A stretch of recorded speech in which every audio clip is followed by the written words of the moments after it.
وَتُعَزِّرُوهُ وَتُوَقِّرُوهُ. اللہ رب العالمین نے اللہ اور اس کے رسول پر ایمان لانے کے بعد اور ایک چیز کا اضافہ کیا ہے، صرف ایمان پر اکتفا نہیں کیا، لِتُؤْمِنُوا بِاللَّهِ وَرَسُولِهِ کے بعد اضافہ کیا وَتُعَزِّرُوهُ وَتُوَقِّرُوهُ، کہ اللہ کے رسول کی آپ تعظیم کریں، اللہ کے رسول کی توقیر کریں، اللہ کے رسول کے ساتھ ادب کے ساتھ پیش آئیں. تو اللہ رب العالمین نے خود ہمیں یہ حکم دیا ہے کہ ہم اللہ کے رسول صلی اللہ علیہ وسلم کی تعظیم کریں. یہ محبت سے بھی اونچے درجے کی چیز ہے. ایک دوسری آیت میں اللہ رب العالمین نے مؤمنین کی صفات بیان کرتے ہوئے کہا ہے فَالَّذِينَ آمَنُوا بِهِ وَعَزَّرُوهُ وَنَصَرُوهُ وَاتَّبَعُوا النُّورَ الَّذِي أُنزِلَ مَعَهُ أُولَٰئِكَ هُمُ الْمُفْلِحُونَ. مؤمنین کی صفات بیان کرتے ہوئے اللہ رب العالمین نے کہا ہے کہ یہ اللہ کے رسول پر ایمان لاتے ہیں اور ایمان لانے کے ساتھ ساتھ اللہ کے رسول کی مدد کرتے ہیں، تعظیم کرتے ہیں اور اس نور کی اتباع کرتے ہیں جو نور اللہ رب العالمین کی طرف سے نبی صلی اللہ علیہ وسلم لے کر نازل ہوئی ہے. یعنی اس نور سے مراد کیا ہے؟ قرآن مجید. قرآن مجید کی اتباع کرتے ہیں تو یہی لوگ فلاح پانے والے، یہی لوگ کامیاب ہیں. تو ان دو آیتوں میں اللہ رب العالمین نے ایمان لانے کے ساتھ ساتھ ایک اور چیز کا اضافہ کیا ہے. وہ کیا ہے؟ اللہ کے رسول کی تعظیم کرنا. تو یہ تعظیم کرنا رسول اللہ صلی اللہ علیہ وسلم کا ایک حق ہے جسے ہر مسلمان کو بجا لانا ہے. اللہ تعالیٰ نے فرمایا لا تجعلوا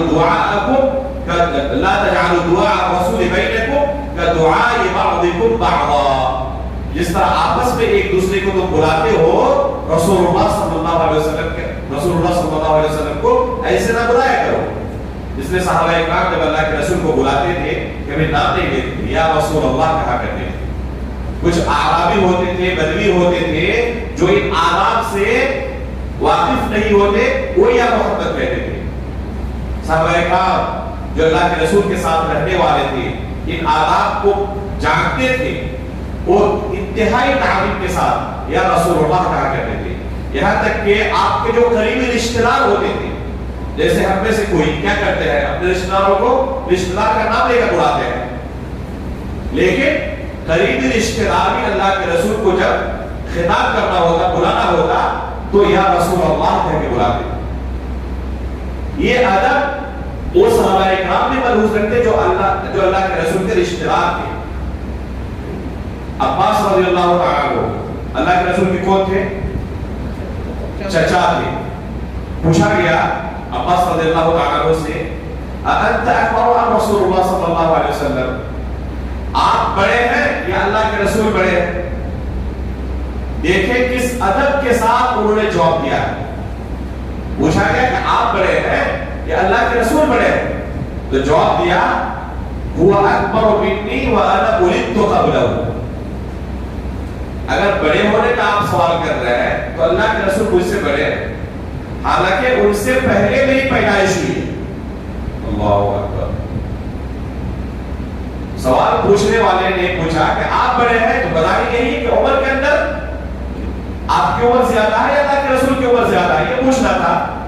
عباس رضی اللہ تعالیٰ عنہ کو یہ بھی گوارا نہیں ہوا کہ کسی ناحیے سے میں کہوں کہ اللہ کے رسول سے میں گواہ ہوں. کیا فرمایا کہ اللہ کے رسول مجھ سے بڑے ہیں. یہ الگ بات ہے کہ میری پیدائش پہلے ہو گئی تھی.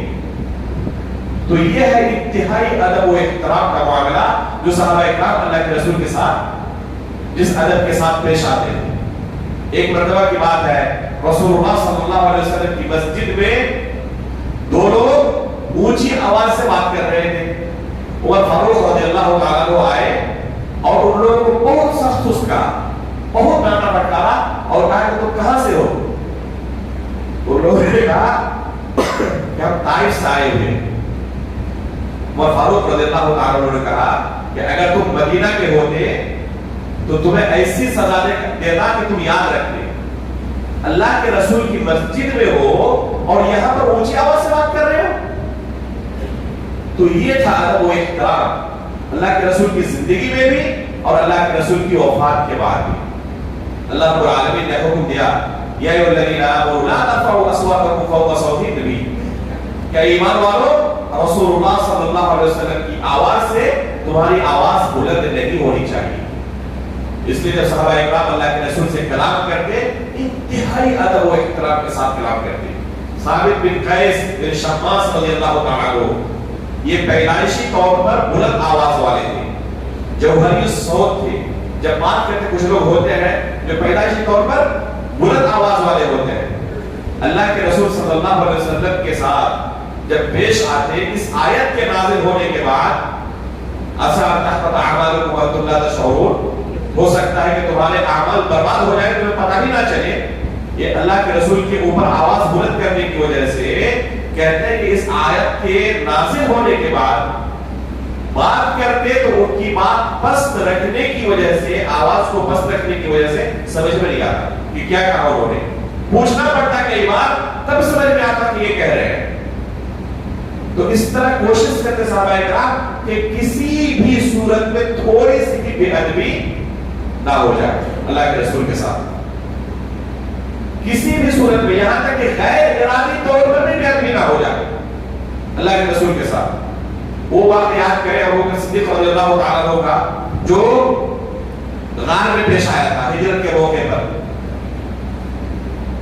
ابو بکر صدیق رضی اللہ تعالیٰ عنہ پہلے غار کے اندر داخل ہوتے ہیں اور غار کی اچھی طرح صفائی کرتے ہیں. جہاں پر بھی کوئی سوراخ وغیرہ ہے ان کو بند کرتے ہیں تاکہ کہیں سے کوئی بچھو آ کر نہ ڈنک مار لے. یہاں تک کہ ایک سوراخ باقی رہ جاتا ہے, کوئی چیز نہیں ملتی کہ اسے بند کرے. اللہ کے رسول صلی اللہ علیہ وسلم ابو بکر صدیق رضی اللہ تعالیٰ عنہ کے رات پر سوئے ہوئے ہیں اور ابو بکر صدیق اپنا پیر رکھ دیتے ہیں اس سوراخ پر جہاں سے کسی بچھو وغیرہ کے آنے کا کوئی ڈر ہو سکتا ہے. اور ہوتا یہ ہے کہ اسی سوراخ سے آ کر ایک بچھو ڈنک مار دیتا ہے. یہاں تک کہ اپنے اوپر حد درجہ کنٹرول کرنے کے باوجود بھی اپنی آنکھوں پر کنٹرول نہیں کر پاتے, اس لیے کہ تکلیف ہو رہی ہے, بچھو نے ڈنک مار دیا. یہاں تک کہ آنسو اللہ کے رسول کے رخسار پر جب گرتے ہیں, نیند کھلتی ہے, کہتے ہیں کیا ہوا. اتنا بھی گوارا نہیں کہ اس مصیبت میں ہوں تو اللہ کے رسول کو نیند سے بیدار کر دو. یہ تھی صحابہ کرام کی تعظیم و توقیر اللہ کے رسول صلی اللہ علیہ وسلم کے معاملے کہ کس طرح وہ اللہ کے رسول کے ساتھ ادب و احترام کے ساتھ پیش آتے تھے, تعظیم و توقیر کے ساتھ پیش آتے تھے. یہ تعظیم و توقیر ہر امتی سے مطلوب ہے کہ اللہ کے رسول صلی اللہ علیہ وسلم کا نام آئے, اللہ کے رسول کی کوئی بات ہمارے سامنے آئے, کوئی اللہ کے رسول کی حدیث نقل کی جائے تو ادب و احترام کے ساتھ ہم اس حدیث کے تعلق سے تعامل کریں. ایسا نہیں کہ اللہ کے رسول کی حدیث پیش کی اور ہمارے پر کوئی فرق ہی نہیں پڑا. سلف صالحین کے قصے اگر پڑھیں اس تعلق سے تو آپ دیکھ رہ جائیں گے کہ کیسے ان کے دل میں اللہ کے رسول کی احادیث کی تعظیم تھی. کچھ واقعات سنیں.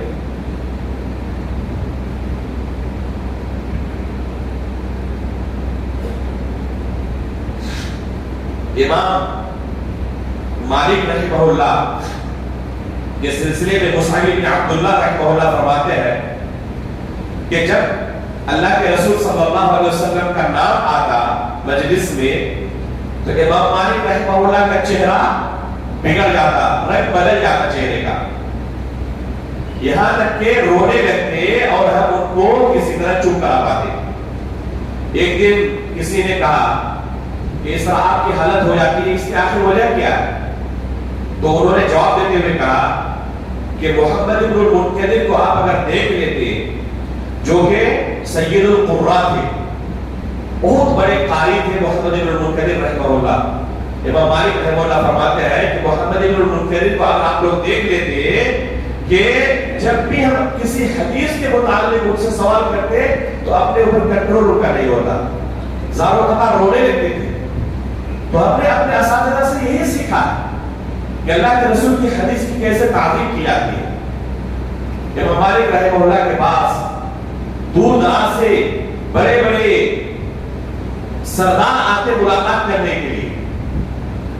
اس وقت بھی امام مالک رحمہ اللہ ان کے لیے اس طرح سجدے سورتے نہیں تھے جس طرح غریب اور فقیر طلبہ کو مسجد نبوی میں پڑھانے کے لیے جب نکلتے تو انتہائی ادب و احترام کے ساتھ سب سے خوبصورت لباس زیب کرتے, عطر لگاتے, کنگھی استعمال کرتے, اچھی جو ان کے پاس لباسیں ہوتی ان تمام چیزوں کا اہتمام کر کے نکلتے تھے.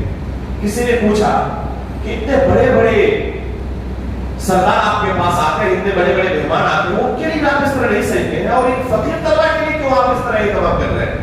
تو کیا کہتے ہیں, وقت وہ حدیث رسول اللہ صلی اللہ علیہ وسلم, ایک طلبہ کے لیے نہیں, اللہ کے رسول کی حدیث کی میں تعظیم کرنا چاہتا ہوں, اس لیے کہ ابھی جا کر میں حدیث رسول طلبہ کو پڑھاؤں گا, تو اللہ کے رسول کی حدیث کی تعظیم کے لیے اس طرح نہیں کر رہا ہوں.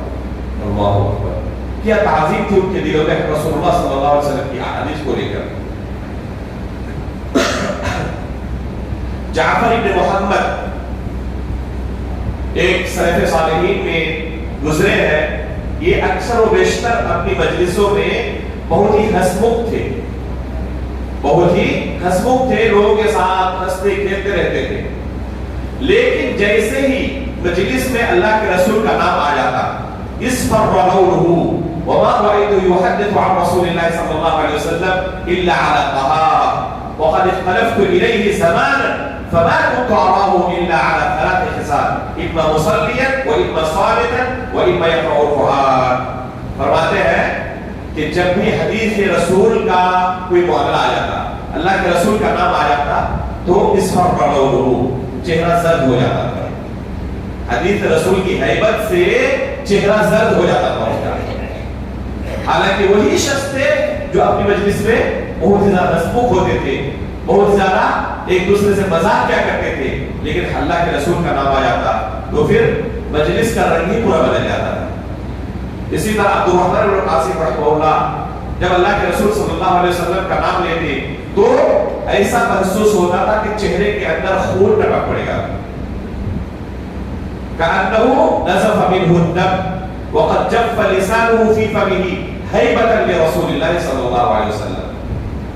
ایسا محسوس ہوتا کہ چہرے کے اندر خون ٹپکنے لگے گا اور ان کی زبان گویا کہ سوکھ چکی ہے, اب زبان کے اندر کوئی تری باقی نہیں رہ گئے. اللہ کے رسول کی ہیبت سے ان کی حالت ہو جاتی. تو یہ سلف صالحین کے اندر تعظیم کے یہ چند نمونے ہیں جس طرح انہوں نے اللہ کے رسول صلی اللہ علیہ وسلم کی احادیث کی تعظیم کی کوشش کی ہے.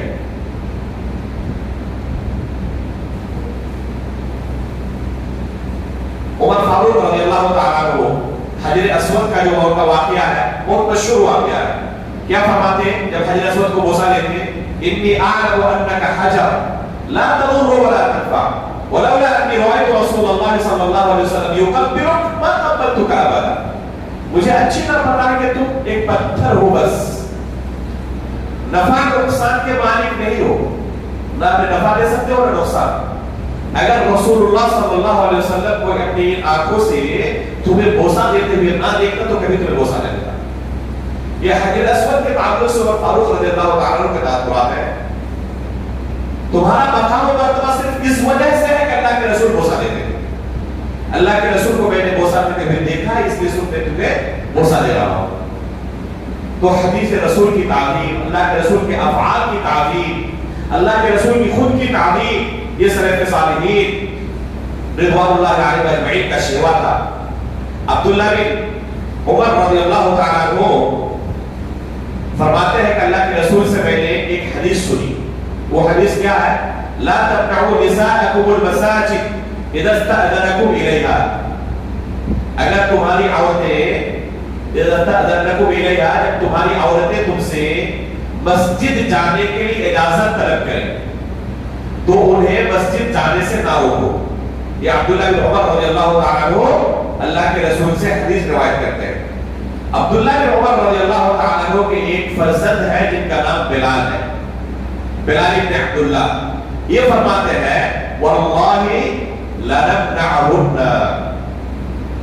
اللہ کی قسم میں تو اپنی عورتوں کو روکوں گا. غیرت کے معنی کہہ رہے ہیں کہ میں تو اپنی عورتوں کو مسجد جانے سے روکوں گا. فأقبل عليه عبد الله فسبه سبا ما سمعته سب مثله قط وقال اخبرك عن رسول الله وتقول والله لا نمنعهن. صحیح مسلم کے اندر یہ حدیث آئی ہوئی ہے. کہتے ہیں کہ میں تمہیں اللہ کے رسول کی حدیث سنا رہا ہوں اور تم اس پر اعتراض کرتے ہوئے کہتے ہو میں تو روکوں گا, اللہ کے رسول کی حدیث تمہارے لیے کافی نہیں ہے.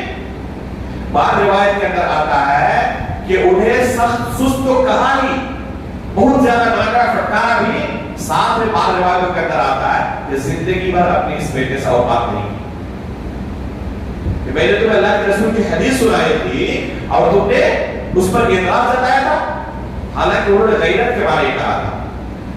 اسی طرح کی ایک واقعہ ہے، عمران بن حسین رضی اللہ تعالیٰ عنہ ایک حدیث روایت کرتے ہیں، الحیاء خیر کلہ، کہ رسول اللہ صلی اللہ علیہ وسلم نے فرمایا ہے کہ شرم و حیا جو ہے یہ پورا کا پورا خیر ہے، شرم و حیا پورا کا پورا خیر ہے۔ ایک شخص جس کا نام بشیر بن کعب تھا، اس شخص نے اس مجلس میں کہا کہ بعض کتابوں کے اندر میں نے پڑھا ہے کہ حیا کے اندر کمزوری کا بھی پہلو ہوتا ہے، یعنی جو شرم و حیا کرنے والے جو ہے تھوڑے سے وہ کمزور ہوتے ہیں شخصی اعتبار سے۔ تو عمران بن حسین رضی اللہ تعالیٰ عنہ کے بارے میں آتا ہے فغضب عمران حتی احمرت عیناہ، عمران بن حسین رضی اللہ تعالیٰ عنہ انتہائی زیادہ غصہ ہو گئے، یہاں تک کہ ان کی دونوں آنکھیں سرخ ہو گئی غصے کے بارے میں، اور کہا اس عالم میں انی الا ارانی احدثک عن رسول اللہ وتعارضه، میں تمہیں اللہ کے رسول کی حدیث سنا رہا ہوں اور تمہاری یہ ہمت کہ اللہ کے رسول کی حدیث کا تم معارضہ کرو اور اس کے اوپر کوئی دوسری چیز کو بیان کرو معارضے کے طور پر۔ تو یہ صحابہ رسول تھے کہ اللہ کے رسول صلی اللہ علیہ وسلم کی احادیث جب وہ بیان کرتے اور کوئی ان کے سامنے اللہ کے رسول کے سامنے کسی دوسرے کا حوالہ دیتا تو ان کی حالت ہو جاتی، یہاں تک کہ اگر کوئی ابو بکر اور عمر کا بھی حوالہ دیتا کہ ابو بکر اور عمر تو ایسے کہتے تھے، تو کیا کہتے کہ مجھے ڈر ہے کہیں تم پر آسمان سے پتھروں کی بارش نہ ہونے لگے، کہ میں اللہ کے رسول کی حدیث سنا رہا ہوں اور تم کہہ رہے ہو کہ ابو بکر اور عمر نے ایسا کہا۔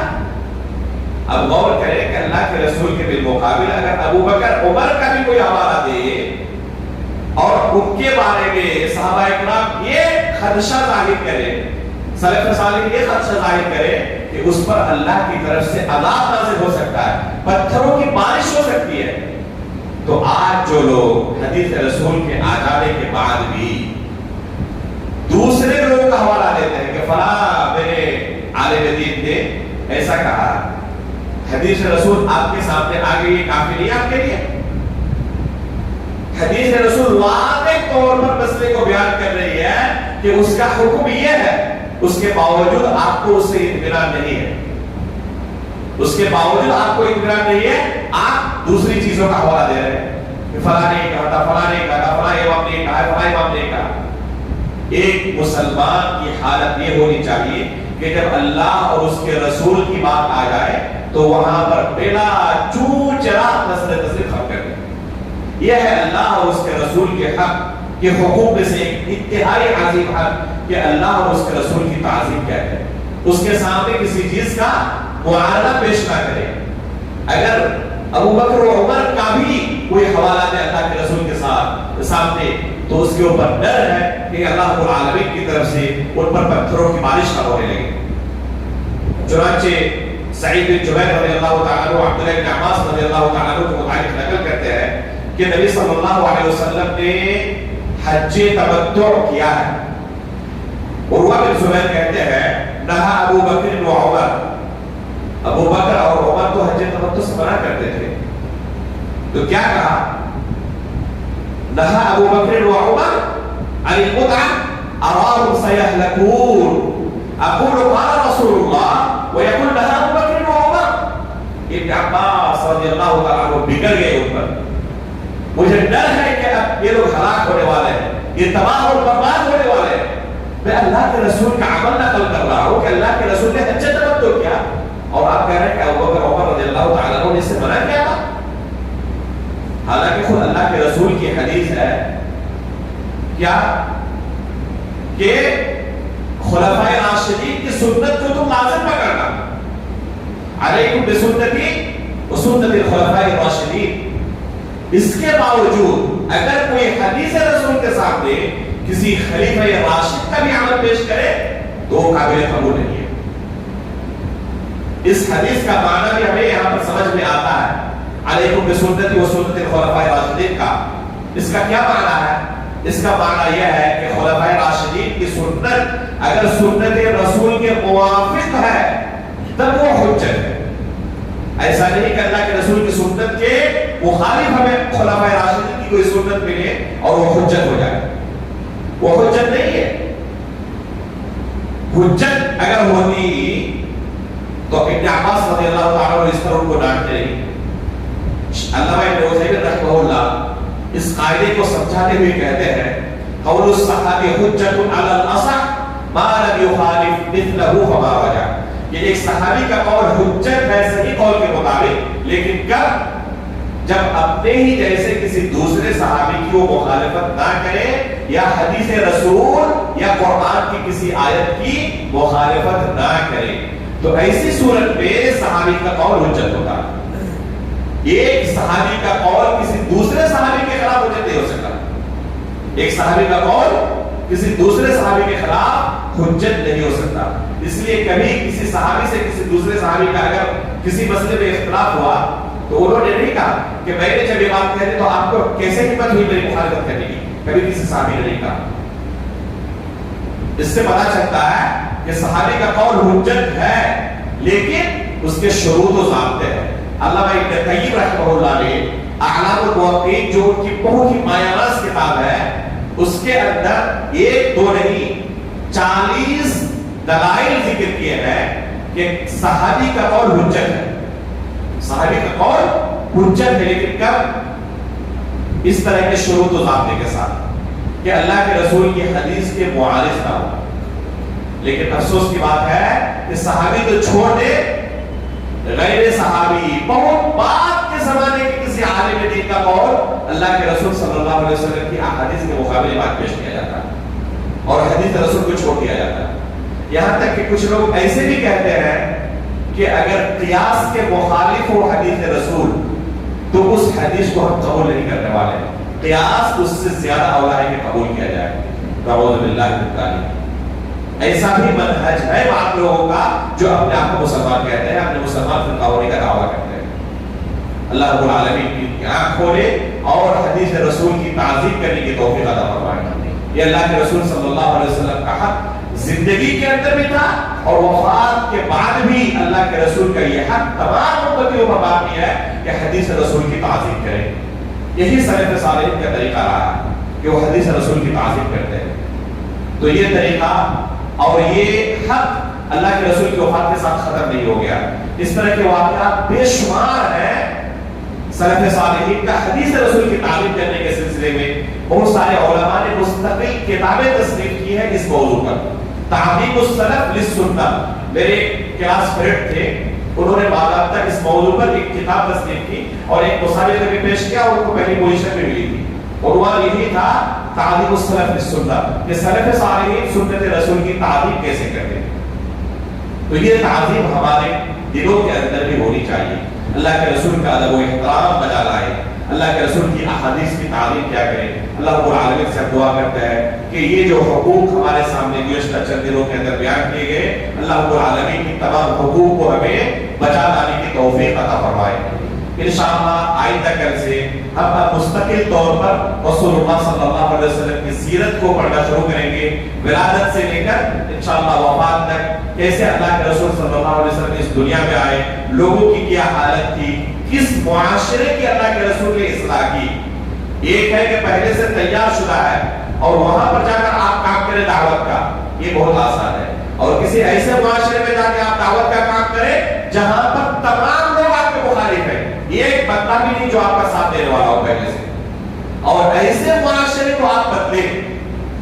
اللہ کے رسول نے ایسے معاشرے کو بدلا تھا جو معاشرہ اللہ کے رسول کے 100% مخالف تھا جب اللہ کے رسول نے اپنی دعوت شروع کی تھی۔ بلکہ کہا جاتا ہے کہ پوری تاریخ میں اس قدر لوگ گناہوں کے اندر اور اخلاقی برائیوں کے اندر ڈوبے ہوئے نہیں تھے جس طرح وہ معاشرہ اخلاقی برائیوں کے اندر ڈوبا ہوا تھا۔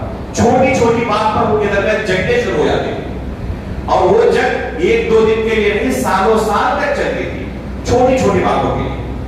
اس معاشرے کو اللہ کے رسول نے اپنی تربیت سے ایسے بدلا کہ پوری تاریخ میں جب سے دنیا بنی اور قیامت تک اتنے تمام اچھے لوگ ایک ساتھ جمع ہو گئے ہو آج تک دنیا نے نہیں دیکھا. جو صحابہ اکرام کا معاشرہ تھا، جو صحابہ اکرام ایک ساتھ مدینے کے اندر اور مکہ کے اندر بستے تھے، ایک ساتھ اتنے اچھے لوگ جمع ہو گئے ہو کسی ایک خاص لوگ پہ، جب سے دنیا بنی ہے اور قیامت تک یہ منظر دوبارہ دیکھنے کو نہیں مل سکتا. انہی لوگوں کو اللہ کے رسول کی تربیت نے کس قدر بدل دیا تھا، جو ایک زمانے میں شراب اور زنا وغیرہ کے اندر ڈوبے ہوئے تھے، اور انہی لوگوں کو اللہ کے رسول نے ایسا بدلا کہ کبھی اگر شیطان کے چکر میں پڑ کر جرم ہو گیا، زنا ہو گیا، تو خود آتے اللہ کے رسول کے دربار میں اور کہتے کہ اللہ کے رسول مجھ پر حد نافذ کرے.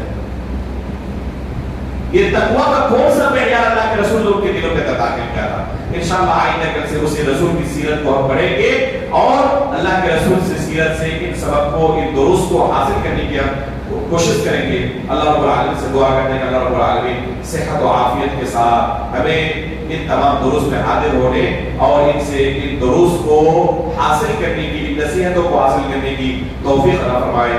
آمین. تقبل رب العالمین. وصلی اللہ علیہ وسلم.